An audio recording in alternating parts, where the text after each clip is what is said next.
Hello, everybody. Welcome to the conference. All honor, glory, and praise be to our one and only Lord and Savior, Jesus Christ.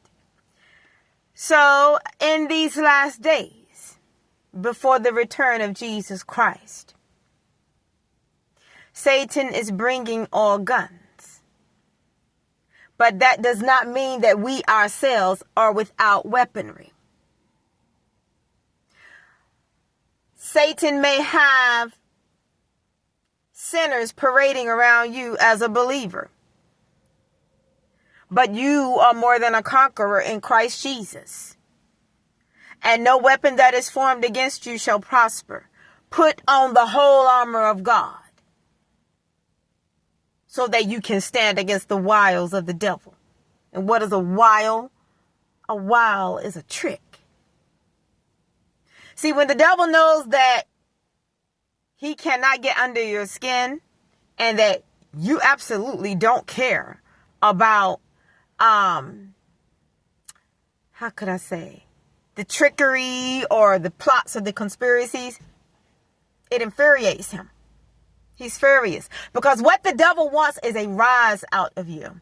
So what he will do, he will utilize sinners against believers, or a sinner against a believer, or a peasant against somebody that is of a royal status, to try to get some sort of reaction out of you. A lot of you may be facing that in various environments. It could be your homes. It could be your workplaces. It could be church. Yeah, it could be church.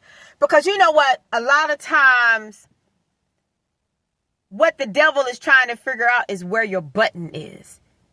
And what he fails to realize is that there is no button. There is no button that he can press to get under your skin. Sometimes people will... You ever had somebody say something around you about something that they thought would rub you the wrong way to get a reaction out of you, and you didn't acknowledge the individual nor what was said? So the one that ended up looking like the buffoon was the one that was trying to get a reaction out of you. That's what you're up against, a lot of you, perhaps, in these last days. You never stoop to the level of a peasant when you are of a high stature.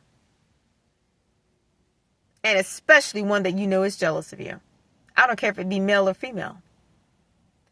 The worst thing that somebody could do to me is say something to somebody else about something or a situation to try to get a reaction out of me. You won't. You will not. Because I don't care. And it is none of my business. Now that's my attitude. And that's why the devil can't stand me. And that's why his demons can't stand me. And that's why his children can't stand me. And I love it.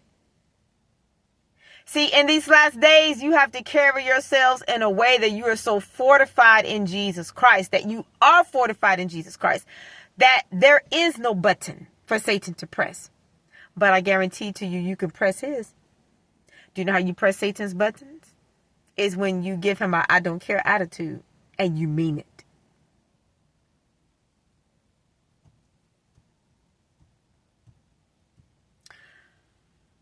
The enemy will try to pick information out of you. The enemy will make assumptions. The enemy will say things, twist things, fabricate things into things that they are not. That's the reason why you have to be careful what you say. Be careful about your responses, because if you're talking to somebody that is a demon or somebody that's ungodly, which is a demon, you don't know how they will take your information, twist it up in somebody else's ear. And by the time it gets to that person, that's not even what you meant. So I'm not going to say don't talk to people. I'm not going to say don't interact with people. But I'm going to say what you mean and mean what you say. When you've got a bunch of, if you're in environments and, if it's a low class one and you are of a higher standard and stature, you pretty much will have to stay to yourselves. I believe. To have peace, to maintain your peace, and to not get pulled into drama. See, there are those of you out there, perhaps, it is the way that you carry yourselves that people hate. And they try to mask it by way of dialogue. Oh, because they talk so much and they speak and they this and they that. Try to be courteous in your face.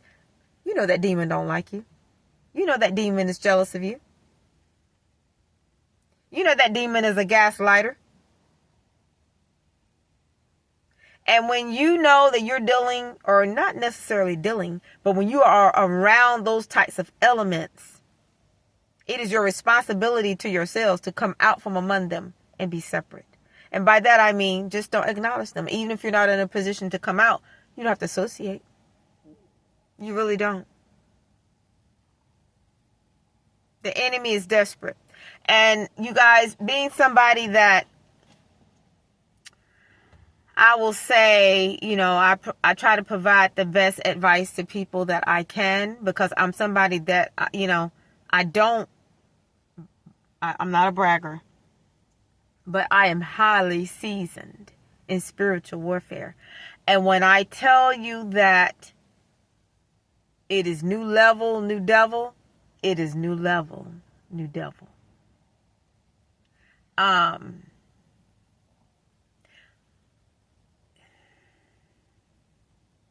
It is new level, new devil. That's all I know to say. But in being a new devil out there that many of us are faced with, God will elevate you. Not us being the devil, but you know what I'm trying to say. When you are presented with a new devil, God will elevate you to a new level. And that's what the enemy, he despises it. He hates it. Because although Satan understands the prophetic, sinners do not, that come up against you. Your enemies do not. They don't understand the prophetic.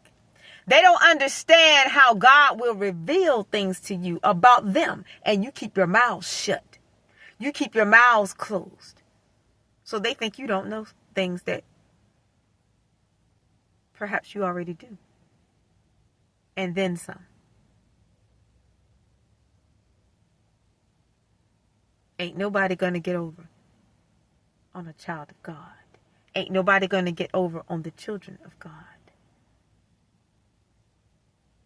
So that's why you must be sober and vigilant. And come out from among the wicked and be separate. Separate yourselves from them. Yes, they're going to come around. Yes, they're going to do this and the third. They might try to invite you this place, that place.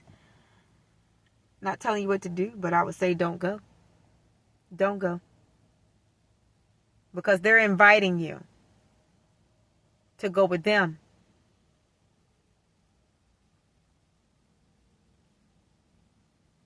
But who else will be accompanying you to? The ungodly, I believe the ungodly has a demonic entourage in the invisible realm that follows them. That's why you have to be careful who you invite in your house. Because when you invite people in your house, you're not just inviting a person. If they're not following Jesus Christ, if they're sinners, they have unclean spirits following them. They don't even know it probably. But as a child of God, and if you're spiritually inclined, you should know. So just be mindful of the tricks and tactics of the devil, because there's also a lot of jealousy out nowadays too. A lot of jealousy, a lot of envy. And just come out from among those types of folk, y'all. I would say. Just come out. And if you're around people and they want you to hear certain things and over here, I could care less about what's going on with a pack of sinners.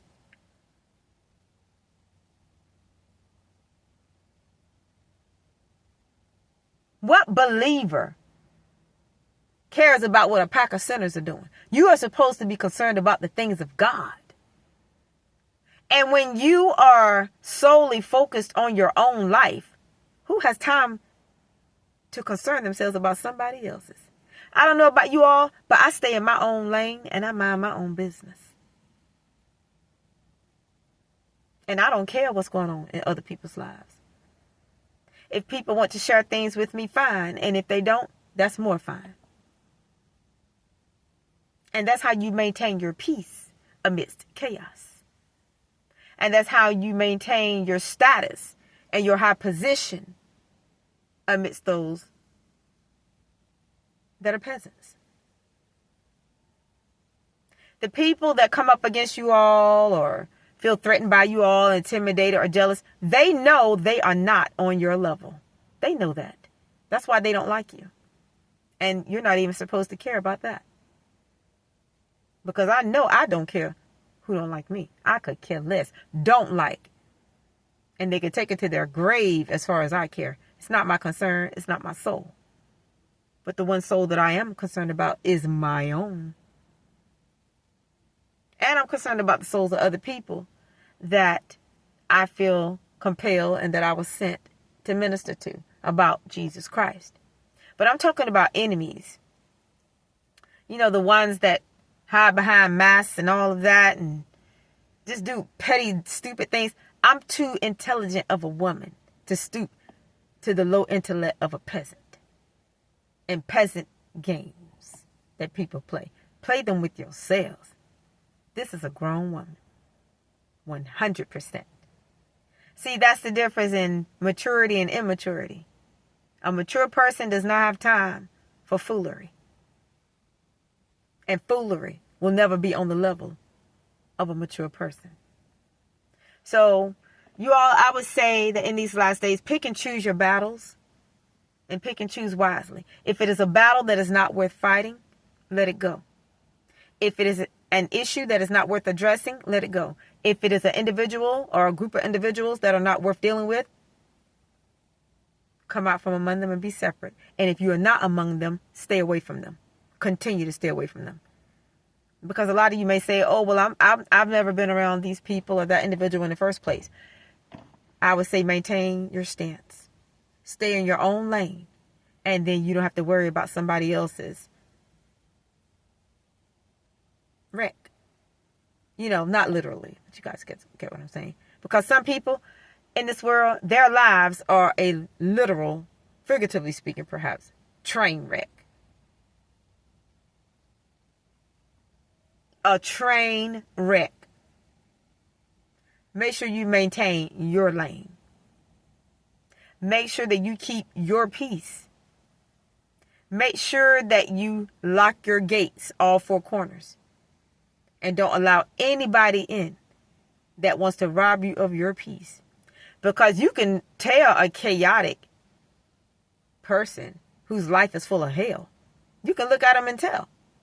I would think, well, Father, forgive me, maybe that's presumptuous of me. I can tell. But I'm highly intuitive. I'm so intuitive that, oh my gosh, my enemies, I believe, are afraid of me. Good. They should be. See, intuitive people, we know things that naturally we're not supposed to know. Don't nothing get by a person like that. But a lot of times they may act like they don't know things or don't assume things when they do. Because they're too wise to show their hands. Some people, you know, you're out there, you're showing your hand. You don't need to show your hand to your enemy.